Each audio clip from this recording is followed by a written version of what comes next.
مش شاومي عملت عربيات؟ شاومي اللي بيعمل موبايلات وساعات ذكيه والحاجات دي. ايه ده؟ مش فاهم. شاومي اللي احنا بنتكلم فيه يقول الو ده هو يعمل عربيات؟ لا، فهمني بقى القصه كده من اولها. يا عم، يا سيدي، شاومي بتاعت الموبايلات. اقول لك انا القصه من اولها.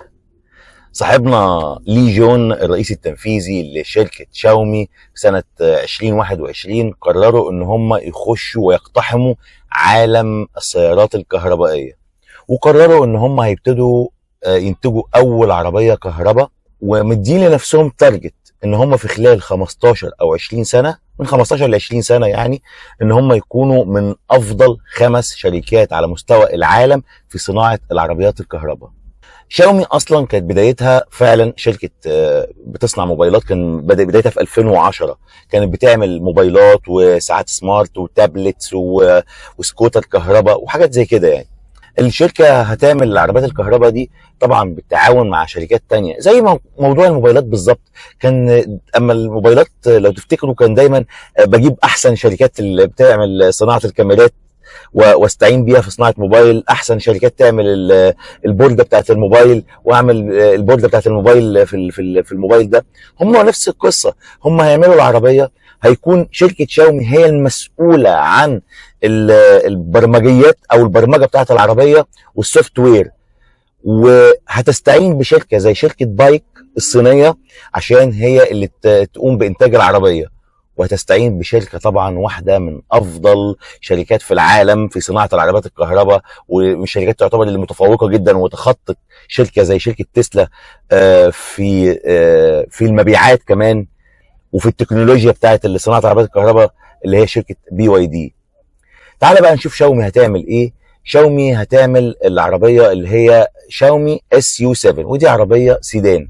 على حسب كلام الرئيس التنفيذي للشركه اللي هو لي جون ده، بيقول ان العربيه دي هتتفوق على عربيات زي تسلا وبورشا في عمليه التسارع، يعني سرعه العربيه نفسها تتفوق على بورشا وتسلا.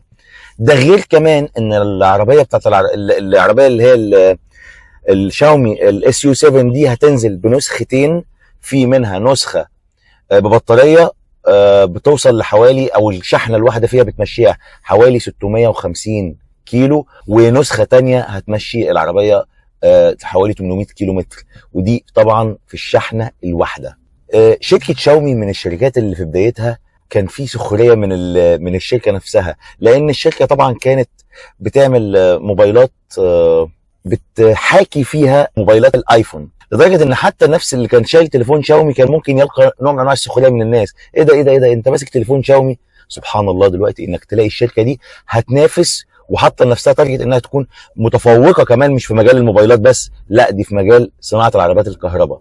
ده غير كمان ان كانت شركه زي شركه شاومي دي كانت محطوطه في القائمه السوداء بالنسبه للولايات المتحده الامريكيه، على اعتبار ان الشركه تعتبر من الشركات اللي بتساند الجيش الصيني يعني. وطبعا كلنا عارفين كحته سياسيه او ناحيه سياسيه العداء اللي ما بين امريكا والصين يعني.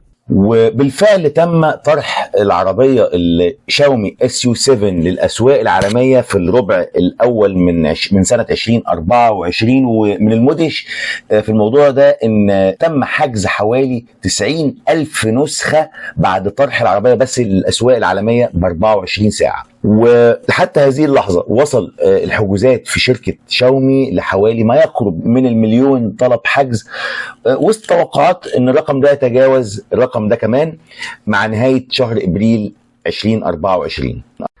دي كل موضوع قصه عربيه شاومي. يلا يا جماعه، السلام عليكم.